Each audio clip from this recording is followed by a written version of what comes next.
let's get started. Hello, my name is Michael, or Mikey, either one if you'd like.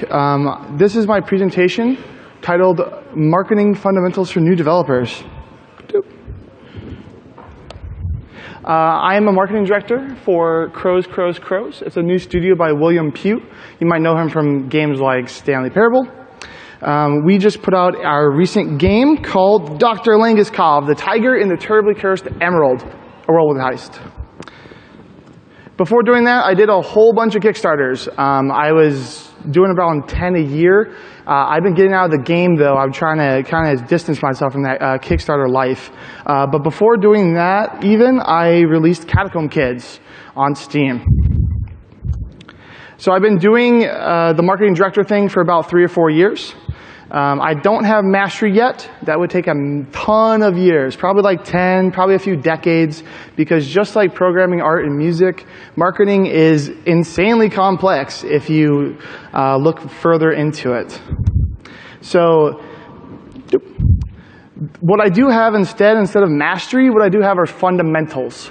And that has been good enough for me to get through, to talk on stage, to get through everything I've been through so far.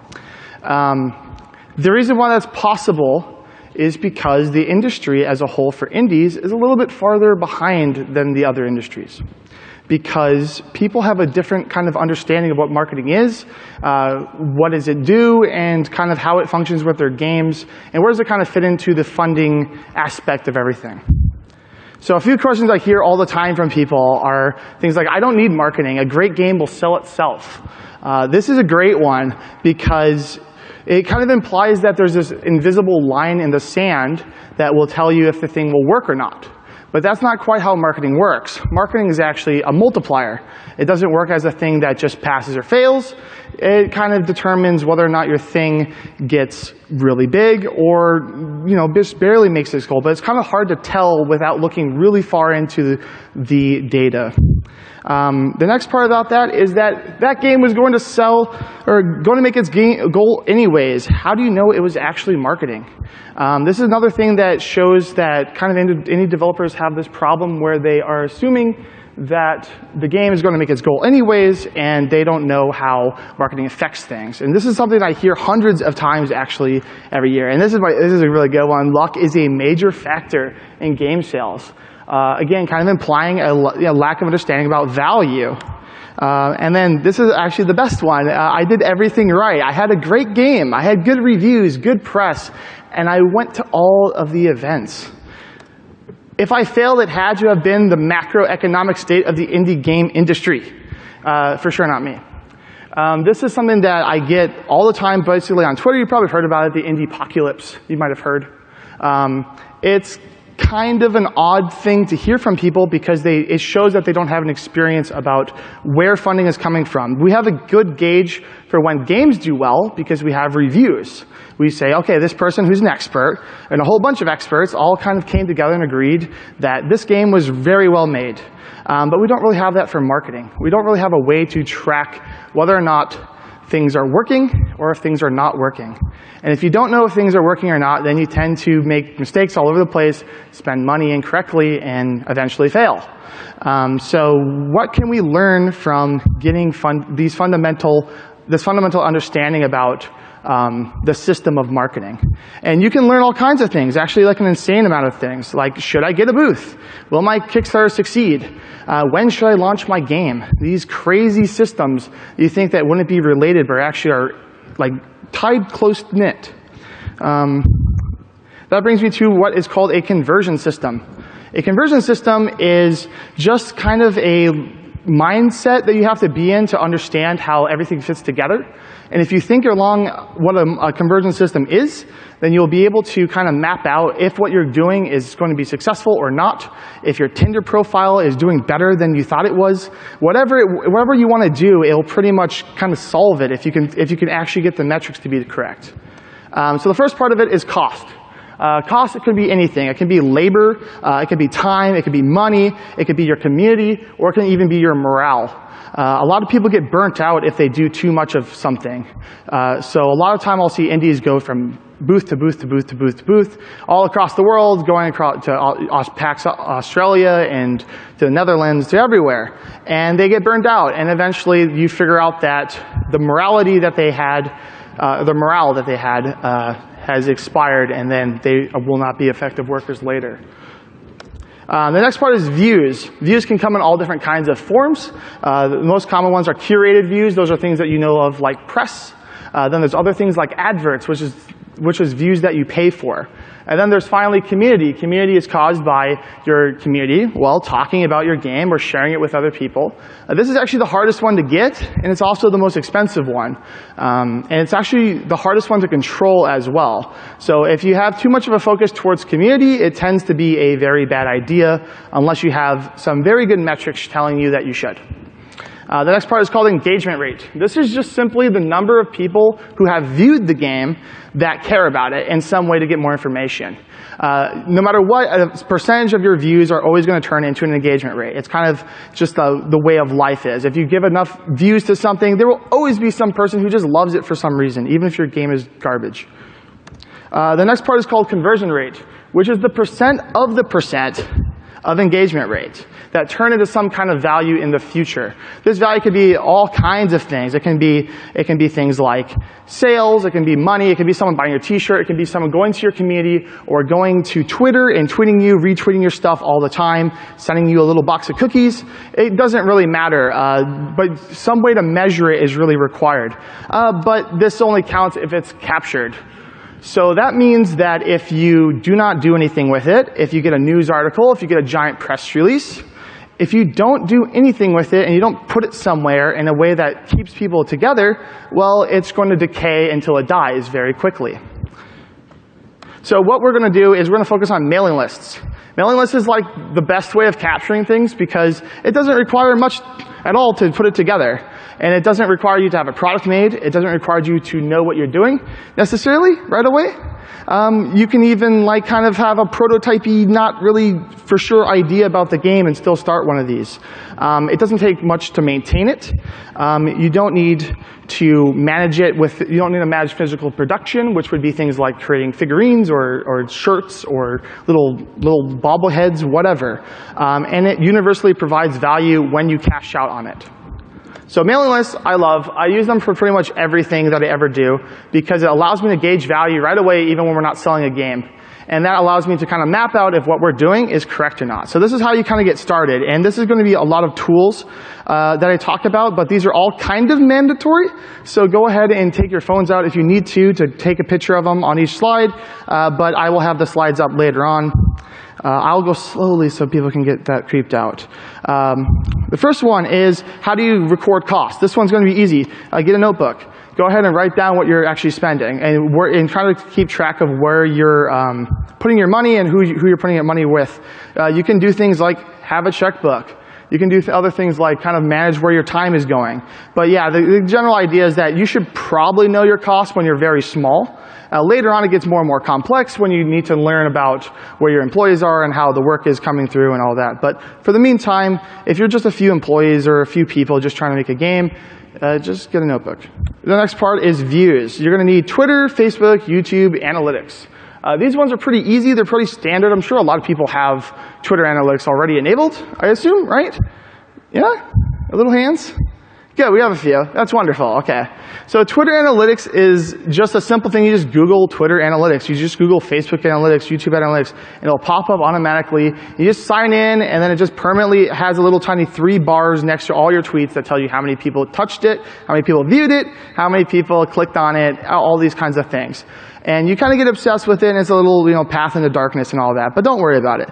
The next part is a little bit more complex. This is called SEMrush in Alexia. You probably might not know these things. These are just kind of metrics that gauge how much activity is going to a website. This comes in really handy when you're trying to figure out whether or not that press release that you put together, or that exclusive interview, was actually going to be something that pays off in the future. Because if you don't know how many views you're getting from a big media place, well, you don't really know what you got out of it. And this system's all about determining if what you put in is worth more or less than what you get out. The next is engagement rate. You'll just need Google Analytics, Google Webmaster Tools, they're different things, And Clicky, I really like Clicky. It's actually just a free little program, and I'll list all the free programs I actually use. I'm not going to rope you into some kind of thing that's really expensive or anything like that. But I think Clicky is a good extension to Google Analytics, and if you want to transition over, it's kind of it helps you out there. This is going to help you measure when people land on your webpage, which will tell you how many people who viewed the thing actually went over and saw your stuff. And that's really important. And Clicky is going to help you also get a little further analytics about where those people are directly coming from, whether it's your advertisement or it's Twitter or whatever. It gets convoluted when you start getting like good at stuff and you bring a lot of people in. The next part is called conversion rate. This is going to be where we're bringing people. This is going to be to the website and then to the mailing list. So how do we set up a mailing list? Well, we have 4 programs here. We have Sendy, we have MailChimp, Aweber, and Infusionsoft. Infusionsoft is like the ultra darkness of marketing. It's like hundreds of dollars every month, but it provides fantastic analytics. Don't worry about it that much. I just listed it so you know like a path of into the void, I guess. So Sendy is probably the best for new developers because it is very, very cheap. MailChimp is a close second. It's kind of in the same ballpark, but a little more expensive. And then Aweber is in the same thing as MailChimp. But just select any one of those and get started right away and set up a web page that just has a way to sign up to your mailing list.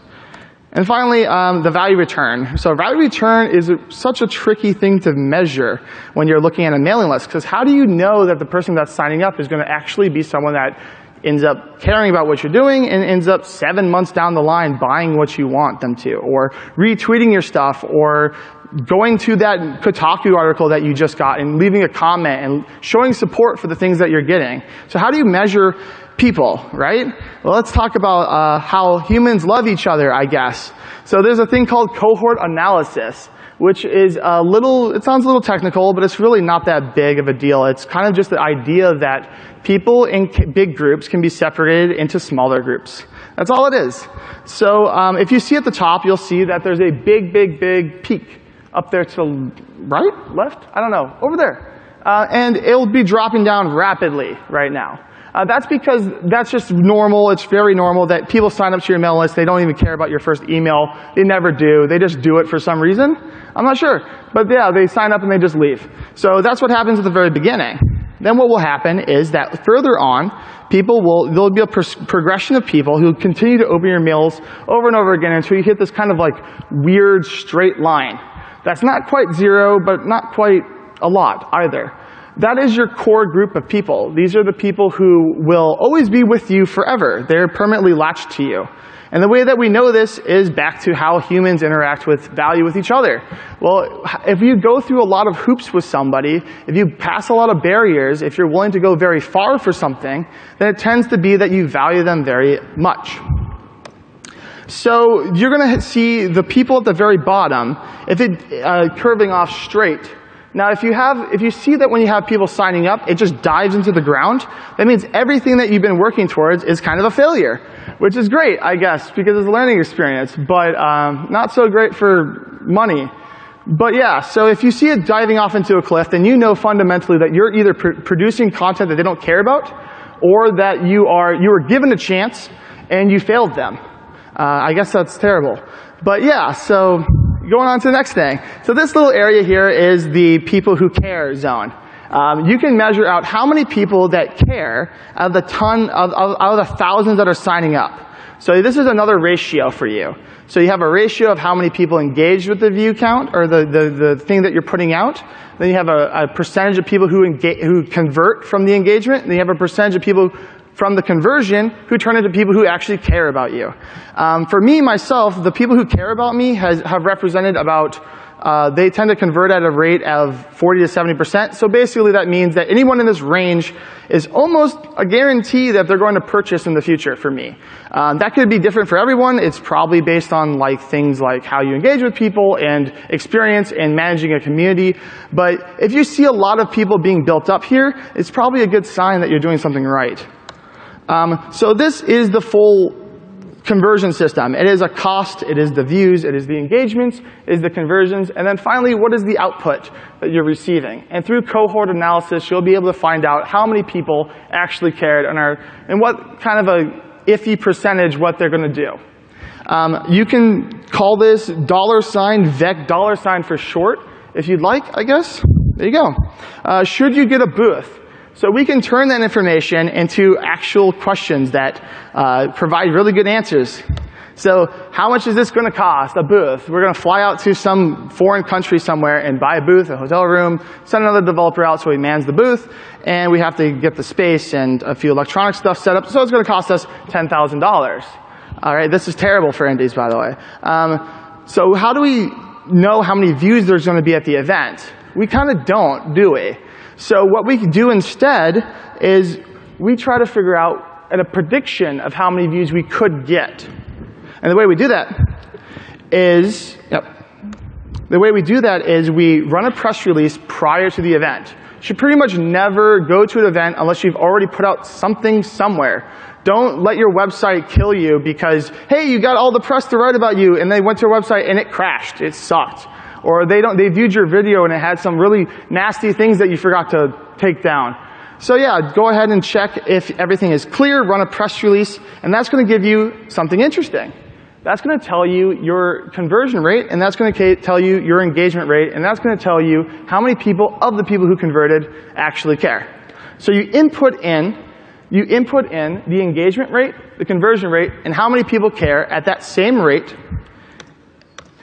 and then you try to take the value and you do a little algebra to figure out how many views would you have to get in order to make it valuable enough for you to go to the event, right? You just solve for V. So how many press hours would you need is a good question to start asking yourself to make this system complete. And how can you be certain that those people will actually write? And this kind of leads me to the magical thing about the conversion system is that it's teaching you things that you wouldn't normally think about. So how could you possibly figure out a way to make sure that the press are going to write about you before you even go? Well, I just talked to them. That was my secret, I guess, is I just go ahead and I email hundreds and hundreds of thousands of people, I guess, before the event. I look at who's going to attend. I message them personally, and a month in advance, I try to sell them on the game. And then before the event comes, I schedule an interview. If the interviews don't combine together to equal a reasonable amount of views, I don't go to the event, and I just cancel. So when should you launch your game, or when should you launch your Kickstarter, or any of those? This is the secret of my Kickstarter success. I said I did about 10 a year back in the day when I was younger, I guess. And how did I end up making them all work? And that's the secret, is that I just ran a conversion system until the range outputted that I was going to succeed exactly on day one. So I just didn't launch until it said to. That was the secret the whole time.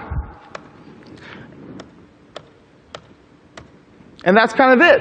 It's that it doesn't seem like it would be something that would be all-encompassing, but it kind of is. And that's kind of the problem, is that this seems a little bit back-of-the-napkin kind of mathy, right? That how can a conversion system tell everything about what is going to happen in the future? And the answer is that it can't. We're playing a game with imperfect information. But that's okay. It's okay to not have perfect information. We're going to have views that we don't understand. And we're going to have views that could be broken down into 1,000 different categories. Would it be, oh, this person makes $30,000 a year and it's a Friday and he got paid on Friday. That's its own conversion system on a separate note. It could be infinitely complex. We could figure out all the people who like basket weaving, web comics, and your kind of roguelike weird platformer video game with pixel art. And then we can put them all together and then figure out a more accurate look into what the actual output would be. But that takes a lot of time, and that takes a lot of energy to actually understand. You wouldn't really know by doing it just your first time or listening to a few devlogs about whether or not what you're doing is actually correct, or whether or not the system that you're doing is actually providing a false positive, or is it actually giving you the results that you need. You're not going to figure that out right away. But what it does provide even if from the day one, is a mental map that can help lead you to solve problems, or at least lead you in the right mindset to solve problems that you wouldn't otherwise. Kind of like saying how we know that for a fact if we don't get a bunch of writers to write about us before we even go, to sign up with the interviews, it's probably not worth the risk. And we can tell that even if the data that we're putting into the system is inaccurate. That if we don't have a way to solve the system, or we don't have a way to have the system be reasonable, then we know, at least through our experience or what we perceive as reasonable, that it's wrong, and we have to steer away from that. So when your experiences are combined with larger view sample sizes and more accurate polling methods, the conversion system isn't the problem. The problem is that you're not having the right experience and you're not having the right data to go into it. Of course, it's a bottomless black hole, but that's all right. We don't necessarily need that. The closer we can get to a range that's reasonable, the better. So this is kind of probably an odd talk, I guess, is because I'm not really talking about how to do very basic marketing stuff. But at its core, every decision that I've ever made up to this point, and all the way through my journey of becoming a marketing director and working with all these people and raising millions of dollars on Kickstarter, is all at its core based on this system. And so it's imperfect and it's messy, but I've only had 3 to 4 years. And that's all right. So congratulations, you learned how to become me, I guess. And here's my Twitter, and you can add me on Skype if you would like to ever tell me about your data or have me look at anything. I will go ahead and chat with you about whatever. Don't share that, though. Thank you.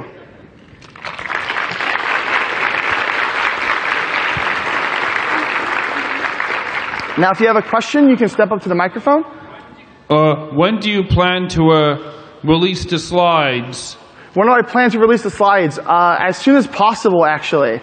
Whenever they will allow me. Yes?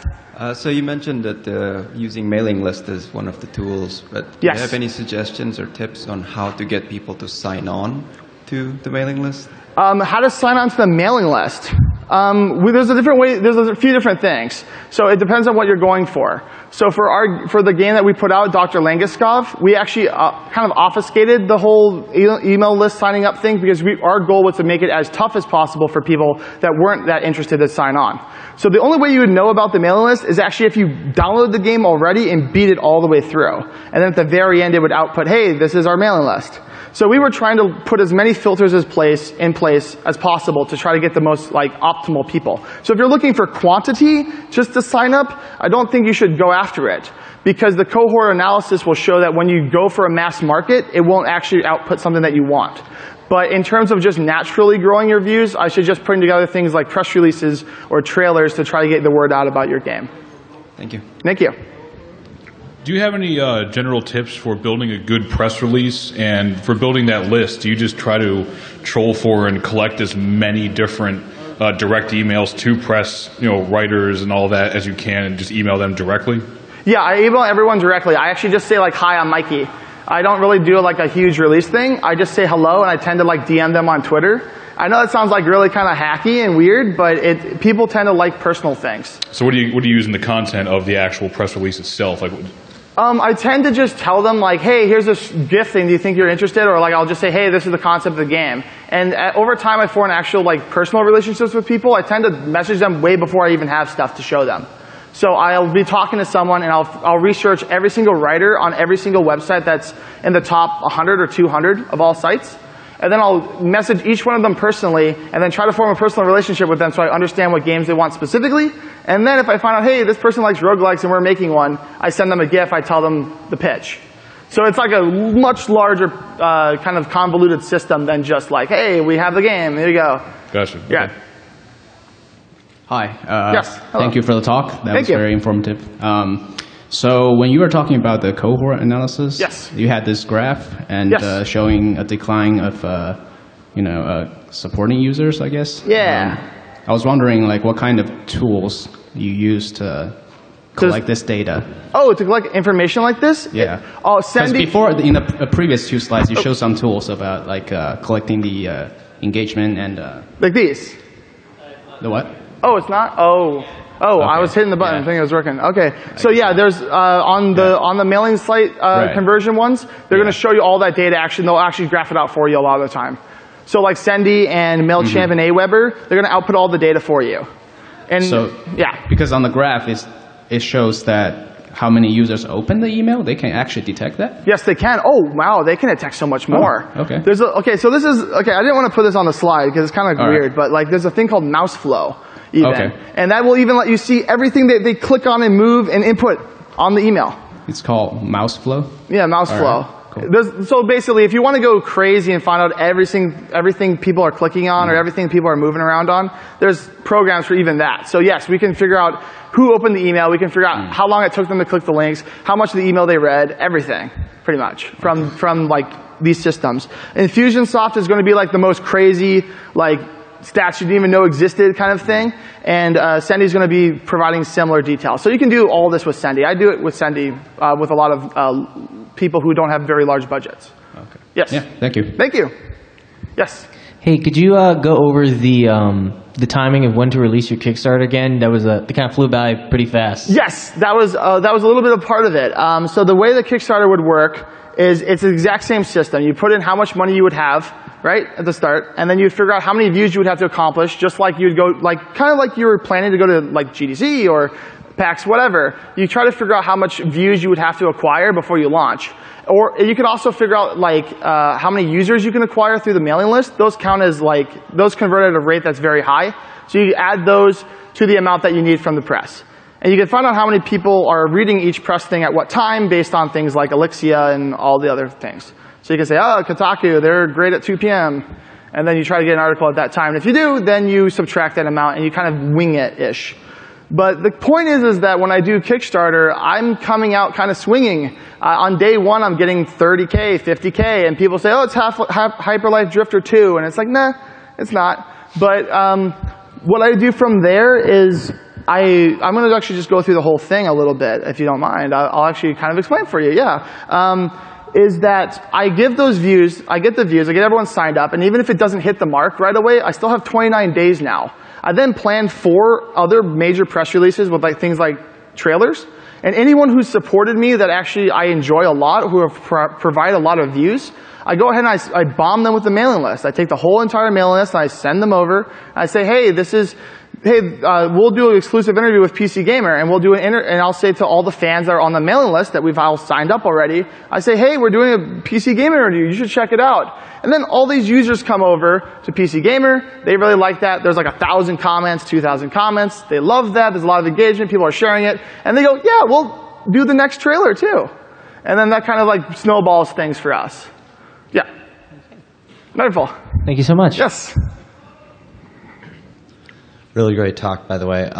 So I was wondering, when you're first starting out with your mailing list, like you have 0 users, yes. Where do you go first? Do you start sending stuff first to press, or are you trying to go for more social media in terms of Reddit or Facebook or Twitter, or trying to get those kind of guerrilla, in a way, marketing type of deals? So Reddit and Twitter and Facebook, they tend to be very bad for engagement because you're talking within a circle and the tweets expire very quickly. So it takes a huge amount of output in order to get a good input back.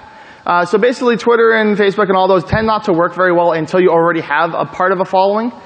So I would suggest that you can do Twitter if you just want to do it for fun a little bit here and there, but don't take it so seriously that you're devoting hours to it. That's one. And then I would also focus on things like mailing. If you know how to do adverts, which are kind of a little bit sketchy for a lot of people, I suggest nobody does adverts right away until they get this stuff down. But adverts would be the next solution up, and then the one, of course, the best one is just get press interested, which is form personal relationships. I'm sure you'll find one of the 2,000 websites, some are in Spanish, some are in French. You're going to have to talk to all of them and all the writers individually and figure out how they are. But that's kind of what you have to do. This is a huge part of it. And I think the reason why it's understated so much is because there is this thing where people are not funding it as much. They'll devote maybe 2 or 3% to the marketing budget as a thing, and the rest will just go on to production, like art, music, whatever. But in reality, all the other places that are doing indie stuff, they tend to value it 50%, 80% of the total budget, which is massively higher, right? So indies have this weird thing where they're not really devoting enough resources to it, whether that be their time to talk to all the press or things like that, but it's not avoidable, right? It's literally a straight multiplier. So do you want your multiplier to be 0 or do you want it to be 20? So yeah, and 5 times 5 is 25, and 5 times 1 is 5. So it's always better to kind of like devote at least a reasonable amount to doing stuff like that. Cool. Yes, Thank you. Thank you. Any other questions? Wonderful. Thank you all for visiting. I hope you had a good time.